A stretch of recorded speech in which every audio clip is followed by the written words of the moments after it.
Hallelujah, hallelujah, hallelujah. या बहिणीची साक्ष आहे. बहीण माहिती की ती 2 महिन्याची गरोदर असताना ही या बहिणीच्या गावातील अंगणवाडीच्या जे बाईने या बहिणीला सांगितले की तुझ्या अंगामध्ये रक्त कमी आहे. अशा वेळेस जर तू डिलिव्हरी जर तुझी झाली तर तुला त्रास होऊ शकतो किंवा मुलगा मरून जाऊ शकतो किंवा तुलाही त्रास होऊ शकतो असे त्या बाई या बहिणीला म्हणाल्या. या त्रासासाठी या बहिणीने त्यांच्याकडून ज्या मूल पाळण्याच्या गोळ्या घेतल्या ती गोळ्या त्यांनी चालू केल्या आणि गोळ्या खात असताना त्या बहिणीला त्रास होऊ लागला. या त्रासासाठी त्यांनी घरामध्ये विजेट घेतला आणि विजेटच्या द्वारे त्यांच्या घराची प्रार्थना करण्यात आली. ही बहीण म्हणत होती की त्यांच्या अंगावर पाणी जायचं, गोळ्या खाण्यामुळे आणि ब्रदराने त्यांना सांगितलं की हे असं वाईट गोष्ट आहे, पाप आहे, मूल पाळणं मोठं पाप आहे. आणि या बहिणीने भावाने पश्चाताप केला. आणि माझ्या प्रिय भावांना आणि बहिणीने ही बहीण म्हणते की जेव्हा त्यांनी हॉस्पिटलमध्ये जाऊन चेक केलं तेव्हा बहीण सांगते की 4 महिने पुरे झालेले होते, मूल पडलेला नव्हता. तसंच या बहिणीचे 9 महिने पुरे झाले तेव्हा ती हॉस्पिटलमध्ये गेली तेव्हा नॉर्मल डिलिव्हरी होत नव्हती. या त्रासासाठी या बहिणीने विश्वासाने केंद्रामध्ये फोन लावला, फोनवर प्रार्थना करून घेतली. त्या प्रार्थनेच्या द्वारे या बहिणीला प्रभू येशूचा स्पर्श झाला आणि डॉक्टर बोलत होते की या बहिणीची डिलिव्हरी होणार नाही. त्या क्षणी या बहिणीला प्रभू येशूचा स्पर्श झाला आणि नॉर्मल डिलिव्हरी झाल्यास सुंदर बाळ त्यांच्या हातात आहे. म्हणून हे बहीण प्रभू येशूचे आभार मानते. तुम्ही मोठ्याने टाळ्या म्हणून प्रभू येशूला धन्यवाद देते. Hallelujah, hallelujah, hallelujah, hallelujah, hallelujah, hallelujah. मुलगा आहे. माझ्या प्रिय भावांनो आणि बहिणींनो, ही एवढी मोठी साक्ष आहे की ही बहीण जेव्हा गरोदर झाली तेव्हा किती महिने तुम्ही गरोदर होता? 2 महिने. आणि 2 महिने ही बहीण गरोदर झाली, 2 महिन्याची. आणि हे बाळ हिच्या पोटात होतं. अशा वेळेस अंगणवाडीच्या आशा लोकांनी हिचं रक्त तपासलं तेव्हा हिच्यामध्ये रक्त कमी होतं. म्हणून त्या आशा म्हणाल्या की आम्ही दवाखान्यातून तुम्हाला बाळ पडण्याच्या गोळ्या आणून देतो. काय? बाळ पडण्याच्या गोळ्या आणून देतो. म्हणजे त्या गोळ्या खा आणि बाळाला पाडून टाका, कारण तुम्हाला रक्त कमी आहे. बाळ नाही पडलं तर असं पण बाळ मरून जाईल ना, कदाचित तुम्ही पण राहणार नाही. तुम्ही पण जाल ना, बाळ पण जाईल. त्याच्यापेक्षा बाळ पाडा आणि तुम्ही जगा. कोण बोलल्या?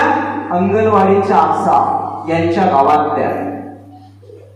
आणि तो सल्ला याने ऐकला. केंद्रामध्ये एक शब्द पण विचारला नाही की ब्रदर मी काय करू.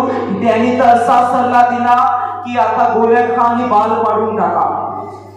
त्या बहिणीने काहीच न विचारता त्या गोळ्या घेतल्या आणि गोळ्या बाळ पाडायच्या खाल्या. गोळ्या खाल्या, अंगावरून पाणी गेलं आणि कुटके पडले. कशाचे? गर्भाचे. पण जेव्हा यांनी घरात विजेट घेतला तेव्हा मला माहित झालं की याने बाळ पाडण्याच्या गोळ्या खाल्ल्या. अशा वेळेस मी यांच्यावर भडकलो आणि सांगितलं, देवाने जो आत्मा दिला होता तो मारण्याचा तू प्रयत्न केलास आणि मारलास.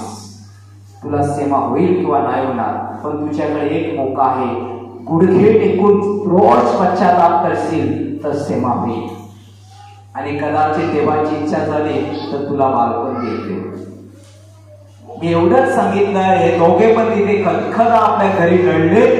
बाळ तर पडलं होतं, पण याने जो पश्चाताप केला त्या पश्चातापाने परत देवाने बाळ पैदा केला. आज त्यांनी सांगितलं तर तुम्ही मराल, तुमचं बाळ पण मरेल, पण आमचा परमेश्वर मरणातून परत जिवंत उठला का? लोकांना जीवन देण्यासाठी. बाळ पण जिवंत आहे आणि बहीण पण जिवंत आहे. बाळ पण जिवंत आहे आणि बहीण पण जिवंत आहे. या भावाने मला सांगितलं, गोळ्या खाल्या त्याच क्षणी अंगावरून सफेद पाणी गेलं आणि गुटक्या पडल्या. मी जरा भडकलो आणि सांगितलं, केंद्राला एक शब्द विचारायला पाहिजे होता. विचारला का तुम्ही? तुम्ही फार मोठं पाप केलंय, गर्भपात केलाय तुम्ही, बाळाला मारून तुम्ही फार मोठं गुन्हा केलाय. बाकीच्या पापांची तुम्हाला सेवा होईल पण या पापाची नाही सेवा होणार. सांगितलं सांगितलं आणि जर पश्चाताप जास्ती लढून केला, फुके ताणेही केला तर कदाचित दया होईल. एवढा शब्द बोलून मी आलो. नंतर पश्चाताप करायला लागले, पश्चाताप करायला लागले, पश्चाताप करायला लागले. 1 महिना निघून गेला. 4थ्या महिन्यात कळलं की बाळ पडलेलं नाही, बाळ जिवंतच आहे पोटात.